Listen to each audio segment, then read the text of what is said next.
किंतु बस आज सभी लोग अपना अपना जन्मदिन मना रहे हैं। बस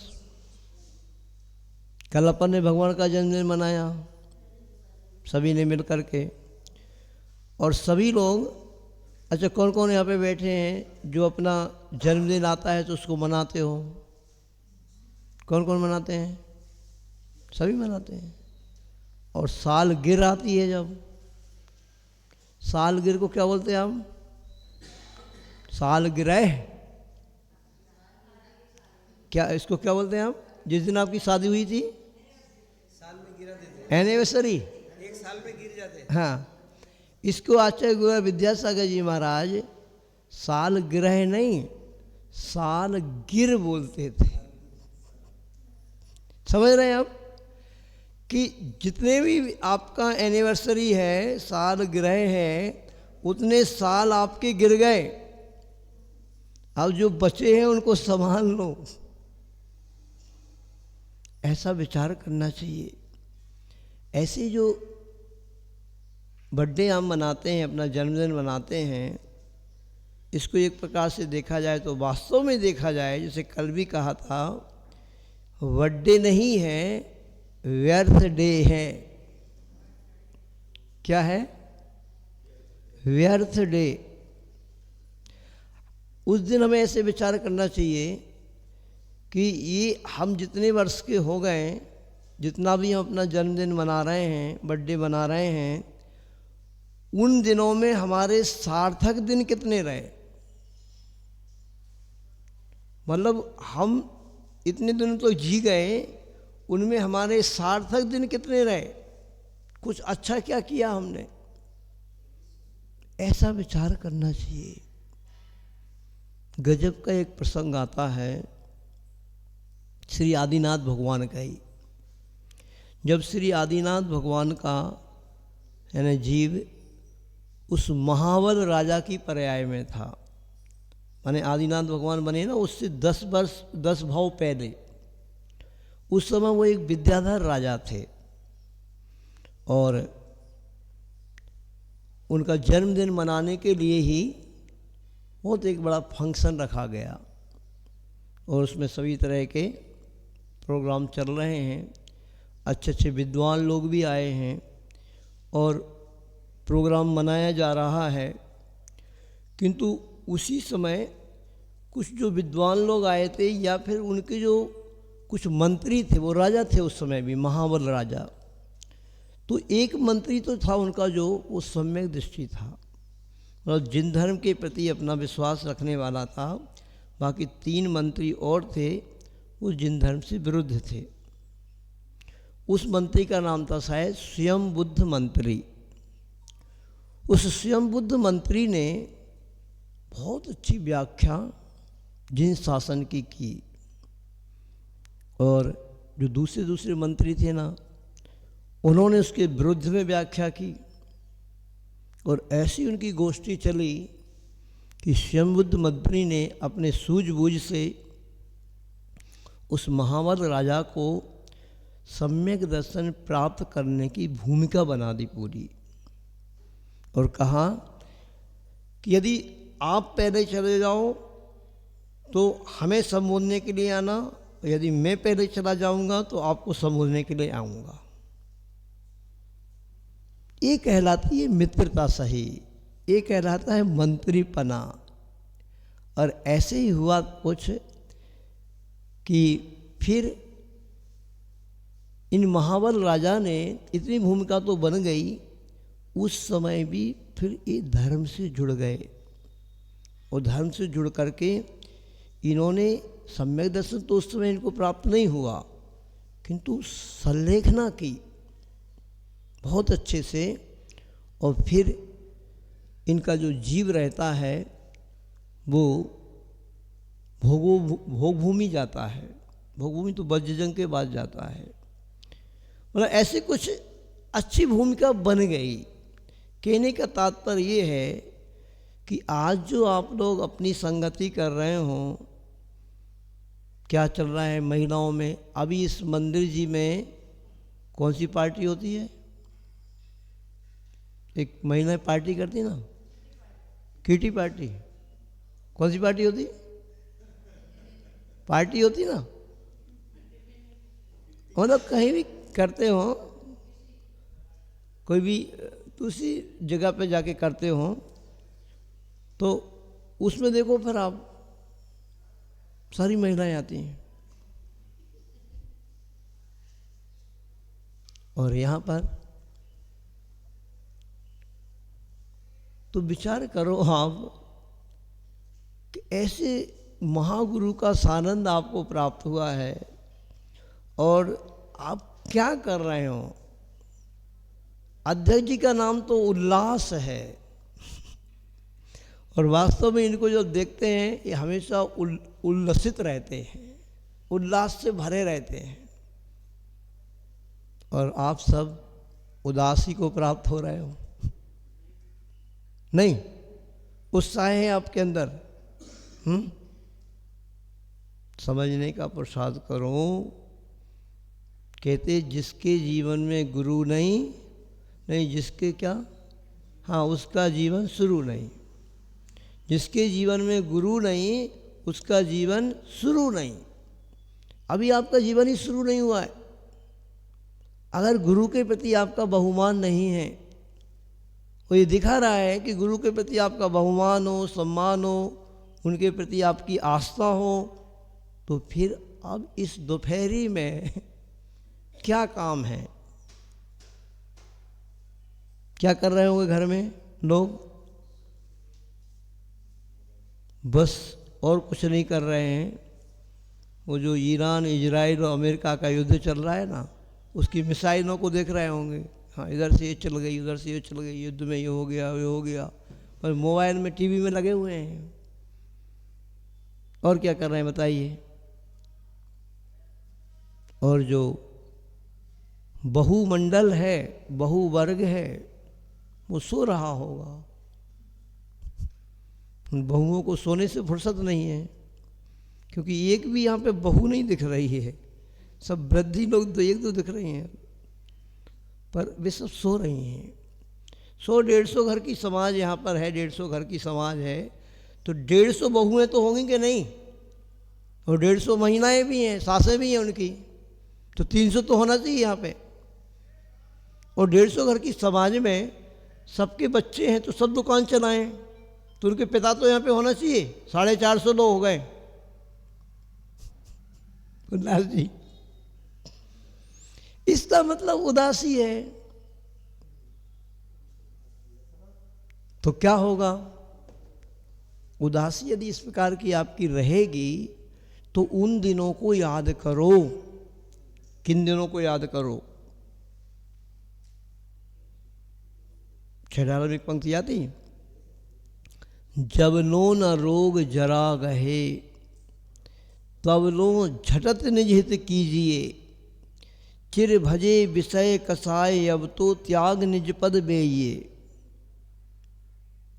जब लो न रोग जरा गहे, कोई ऐसा रोग ना आ जाए, कोई जरा ऐसे वृद्धावस्था ना आ पाए कि कुछ कर ही ना पाओ। कल वहाँ पे गए थे हम, ये गांधी परिवार में, विद्यावर्धन जी के जो पिताजी हैं सुरेंद्र गांधी, यहाँ लिखा है इस पे, सुरेंद्र गांधी कुछ कमेटी में है ना। अब वो सुरेंद्र गांधी जी 90 साल के हो गए हैं, बेड पे पड़े हैं,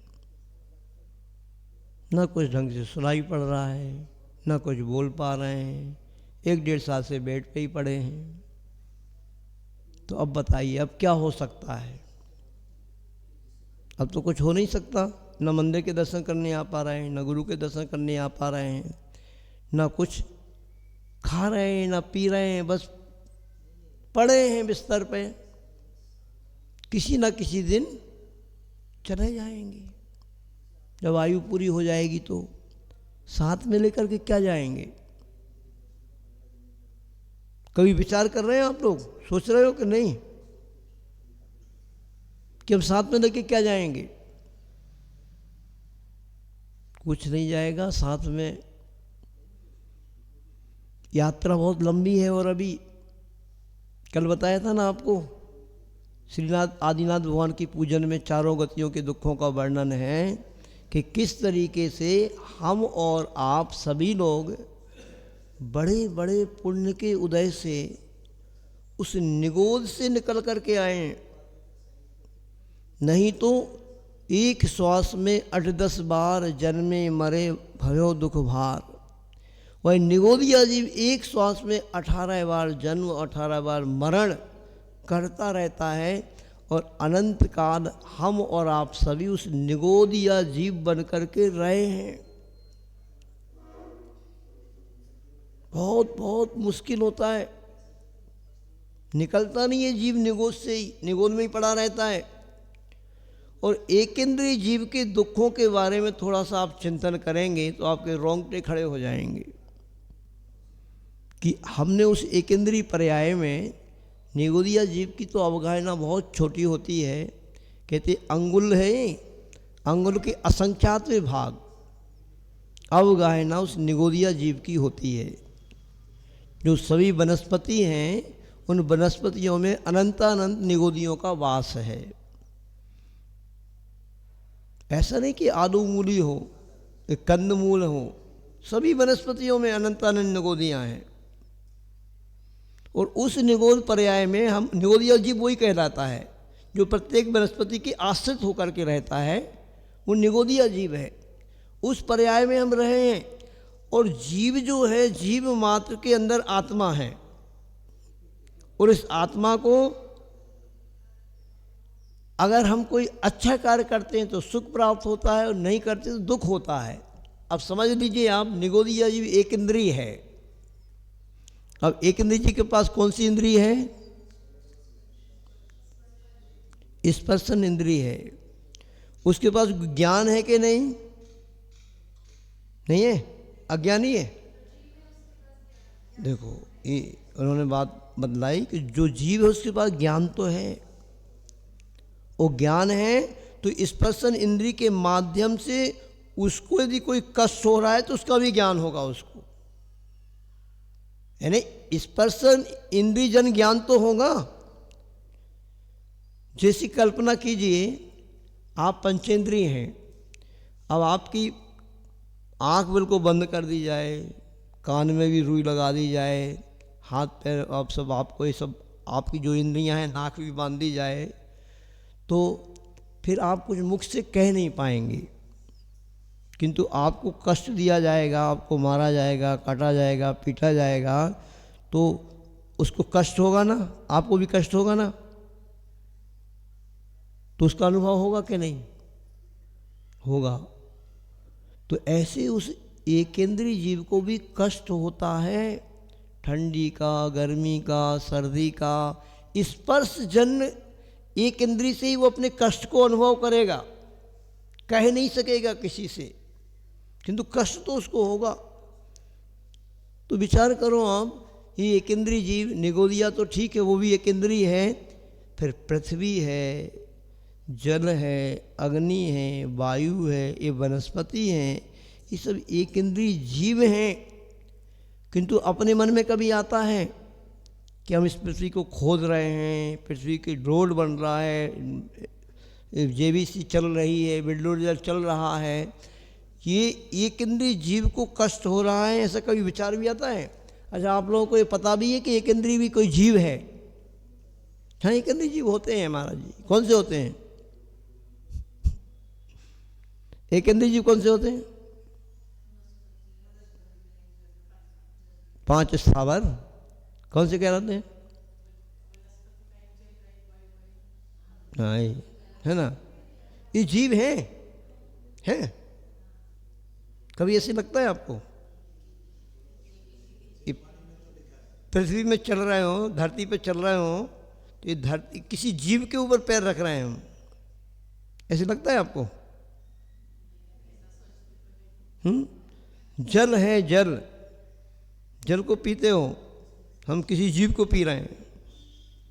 अरे महाराज, जल तो जीवन है, जल के बिना तो जीवन ही नहीं है। अग्नि को हम जला रहे हैं, अग्नि को अब कभी आपको लाइट जलाते हो या गैस जलाते हो तो किसी हम जीवों को जला रहे हैं, अभी अग्नि जल गई तो जीव जल रहे हैं, अग्नि का एक जीव जल रहे हैं। लाइट को जलाते बुझाते समय आपको लगता है कि हम जीवों को मार रहे हैं या हिंसा कर रहे हैं? लग ही नहीं रहा आपको। पंखा चल रहा है, कूलर चल रहा है, एसी चल रहा है और खुश हो रहा है व्यक्ति। जिसके घर में पंखा लगाना, क्या पंखा है, कूलर होना चाहिए, कूलर है तो एसी होना चाहिए। और जितना जितना पंखा फिर कूलर फिर एसी आता है तो मूँछों पे ताव आता है कि नहीं? गांधी जी, विद्यावर्धन जी, विद्यावर्धन गांधी जी, क्या है घर में पंखा है कि कूलर है कि एसी है? हैं? पंखा है, कूलर नहीं है? नहीं लगाते हो? बेटे बहू तो लगाते होंगे। जितना जितना ये विचार करो, देखो आप ग्रस्त अवस्था में रह कर के भी ऐसे ग्रस्त होते थे पहले कि कहा भी है कि जो पर्व के दिन आते हैं, अष्टमी है, चतुर्दशी है, इन दिनों में आप ग्रस्त लोग भी मंदिर में आकर के रहते थे। मंदिर में आके सामयिक करेंगे, स्वाध्याय करेंगे, कम से कम एक दिन तो हम मुनिवत चर्या का पालन करेंगे।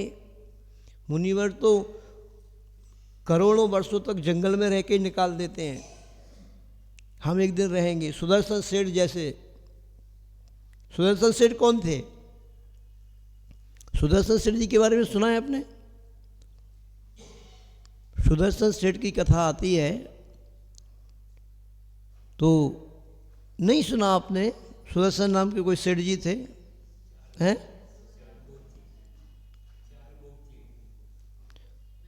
चलो हम आपको, वैसे तो समय हो रहा है, दूसरे महाराज जी आने वाले हैं।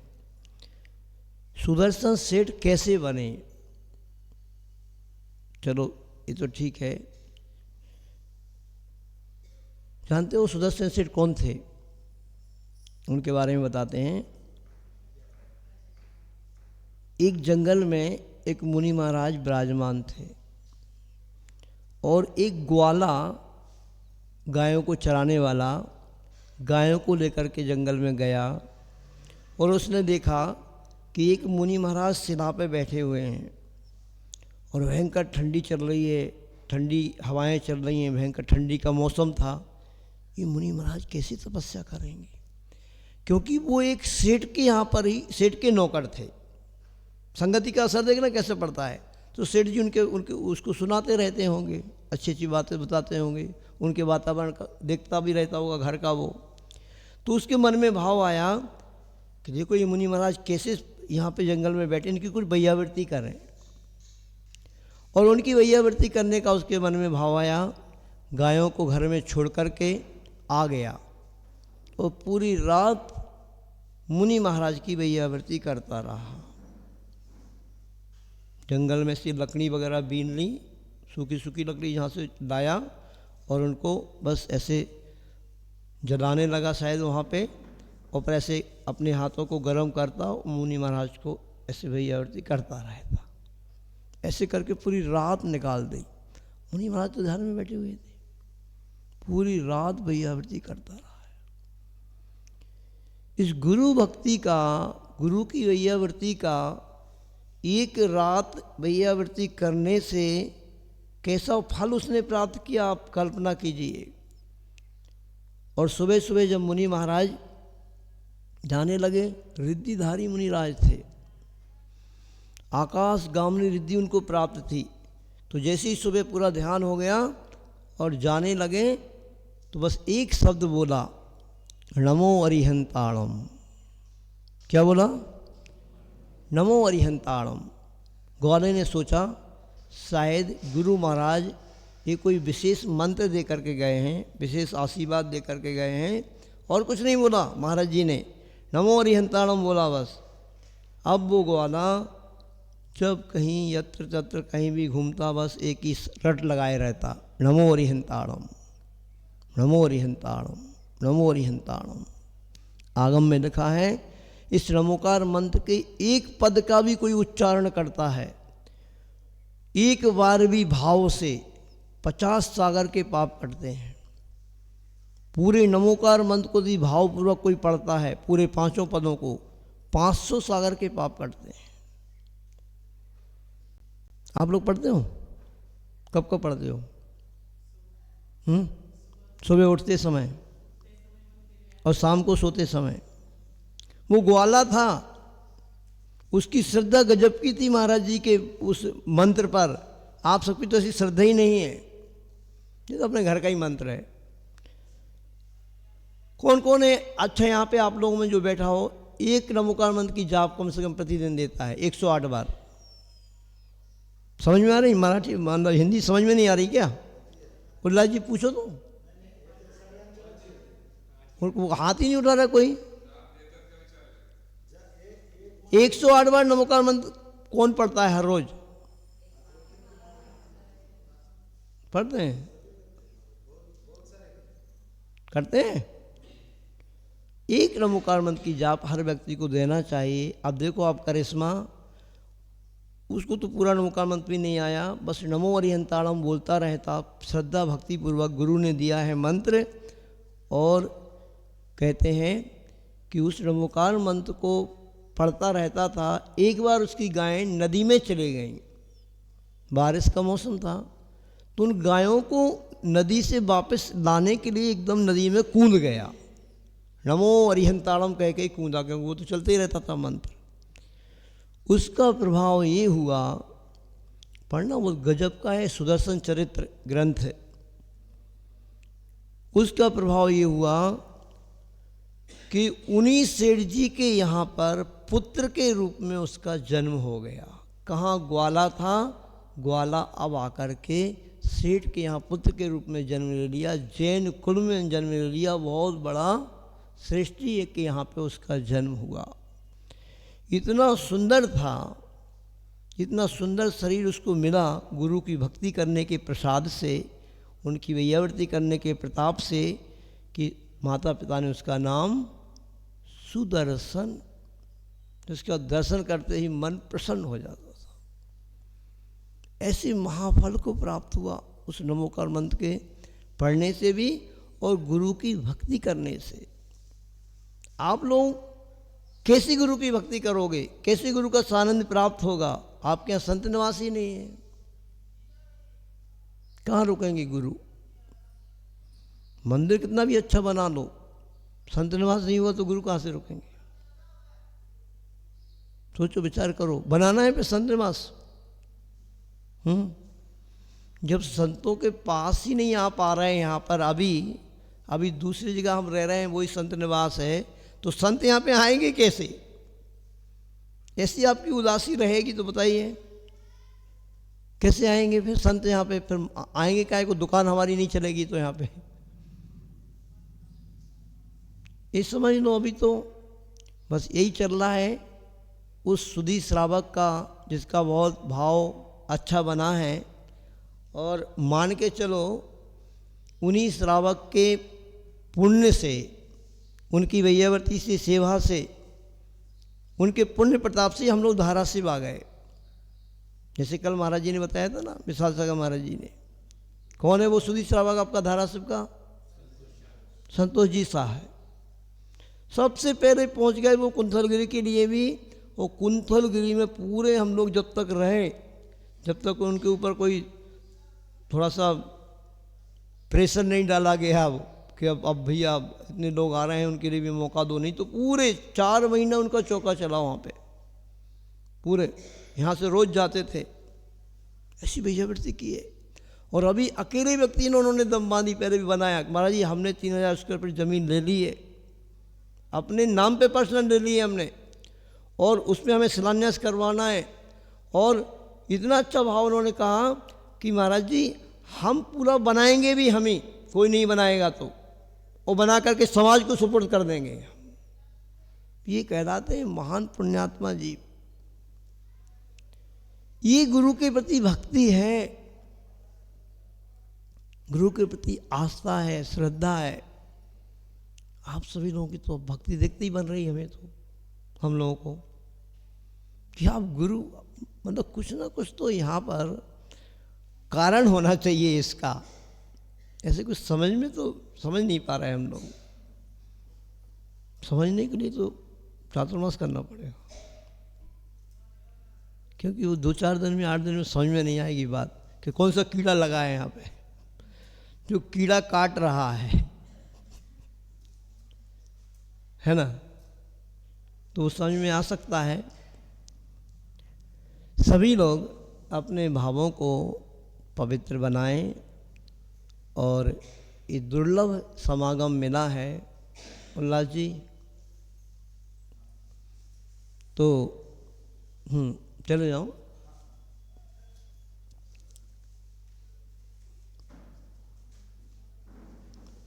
आप ये बताओ हमें, आप लोगों का धर्म पे विश्वास है कि नहीं? ये घटना हमने आपके सामने अभी सुनाई है, ये घटना सही है कि नहीं? कि महाराज जी लोभ लालच दे रहे हैं कि ऐसे नमोकार मंत्र पढ़ोगे, यानी संत निवास बनाओ, गुरुओं की भैयावृत्ति करो। महाराज जी अपना अपना अपने वो सब कराना चाह रहे हैं ना सब, ये कि भाई नहीं नहीं ऐसे गुरु महाराज आए हैं तो उनके लिए ऐसा करो ऐसा करो। हम अपने लिए कराना चाह रहे हैं क्या? और जो उन्होंने आचार्यों ने जो लिखी है घटना को, उन्हें क्यों लिखा है इसको? आपकी श्रद्धा भक्ति नहीं है, समझ में ऐसे ही आ रहा है। जिसकी श्रद्धा भक्ति होती है, यानी आप वो तो एक इशारे में ऐसे एक सबसे ज़्यादा मतलब ऐसा उदासी यहाँ पे जो दिखाई दे रही है वो अभी कहीं भी नहीं दिखाई दी। तो उसका कारण क्या है? तो कुछ समझ में नहीं आ रहा। तो विचार करो। देखो, आप सभी से कहना यही है कि बहुत बहुत मुश्किल होता है। ये सब कुछ प्राप्त हो गया है। कहते हैं एक बार किसी को अवसर प्राप्त हो जाए और वो अपने कर्तव्य का पालन नहीं करेगा तो दोबारा उसको अवसर प्राप्त होगा। आपके इस मोहल्ले का पार्षद कौन है? कौन है पार्षद? क्या बोलते हैं उसको आप? सेवक, नगर सेवक। नगर सेवक बोलते हैं ना यहाँ पे पार्षद को। कौन है नगर सेवक? कौन है यहाँ का, इस मोहल्ले का?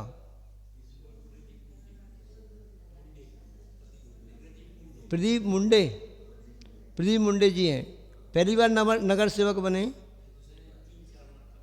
2-3 बार बन चुके, दूसरी बार बने। क्यों बनाया उनको? दूसरी बार भी क्यों बनाया? क्योंकि कुछ उन्होंने काम किया होगा भाई। जब तो आपको जमा हो तो आपने दोबारा बनाया है ना। अब आप दोबारा मनुष्य बनेंगे, आपको दोबारा जैन कुल मिलेगा? हमें तो नहीं लग रहा, हमें तो नहीं लग रहा मिलेगा आपको। क्योंकि जो आपको काम सौंपा गया है उस काम को आप कर ही नहीं रहे हो। जो आपका कर्तव्य है उसका पालन आप कर ही नहीं रहे हो, तो दोबारा आप कैसे बनेंगे नगर सेवक? कैसे बनोगे आप? दोबारा आपको ये मनुष्य जीवन कैसे मिलेगा? मुझे तो नहीं मिलेगा, क्योंकि आप अपने कर्तव्य का पालन नहीं कर रहे हैं। जो आपके आवश्यक है उनका पालन आप नहीं कर रहे हैं। जो आपकी श्रद्धा देव गुरु शास्त्र के प्रति होना चाहिए वो आपकी दिख ही नहीं रही, मजबूरी सी लग रही है। तो ये अवसर आपको कैसे प्राप्त होगा? सोचो, विचार करो। यही भाव आ रहा है अंदर कि जब इस शरीर में वह ताकत नहीं बचेगी, वह शक्ति नहीं बचेगी, तो फिर क्या करोगे आप? जब नो न रोग जरा गहे तब नो झटत हित निज कीजिए। नहीं तो कैसा होता है देखो, पश्चाता है, बाद में पश्चाता है, पश्चाताप करता है। और पूर्व का पाप कर्म ही बंधा हुआ है तो वो उदय में भी तो आता है। ऐसा मत सोचना। जब तीर्थंकरों को भी कर्म ने नहीं छोड़ा तो हम और आप किस खेत की मूली हैं। कर्म का उदय तो आता है। बताइए अब विद्यावर्धन गांधी जी, कब से आपके पिताजी बीमार पड़े हैं बिस्तर पे? 1.5 साल से ऐसे ही पड़े हैं, धीरे धीरे कमज़ोर हो गए, है ना। और ऐसे भी हैं 84 वर्ष के, अभी नहीं, उत्कृष्ट सागर जी महाराज यहाँ पे आए नहीं। आचार्य श्री के बड़े भाई उत्कृष्ट सागर जी महाराज की भी 84 साल की उम्र है। 84 साल की उम्र में वो मुनि बनकर के और विहार कर रहे हैं, आहार कर रहे हैं, मुनि व्रतों का पालन कर रहे हैं। ऐसे भी पुण्यात्मा जीव हैं। विचार करो। क्यों भाई झामरे जी? तो ऐसे भी जीव हैं। अब इनमें उनमें क्या अंतर है? अरे तो उन्होंने ग्रस्त अवस्था में रह कर के पुण्य कमाया है, कुछ पूर्व जन्म का भी पुण्य जो लेकर के आए हैं उसका फल भोग रहे हैं। उसके जब तक पुण्य नहीं होता तो कुछ होता नहीं, तो उसका संचय करो। कैसे होता है वो पुण्य संचय?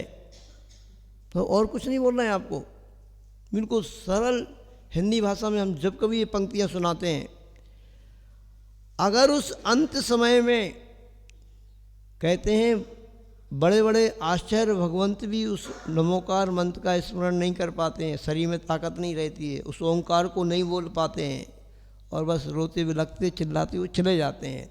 किंतु संस्कार जैसे रहते हैं ना, उसका प्रभाव पड़ता है। एक दादाजी थे, हम जब ब्रह्मचारी अवस्था में थे तो उनको बताया लोगों ने आके कि पैरालिसिस हो गया, आधा ये पूरा भाग उनका चला गया। तो परिवार के लोग बुलाने के लिए आए, भैया जी चलिए थोड़ा इनको आप दादा को संबोधन दे दो।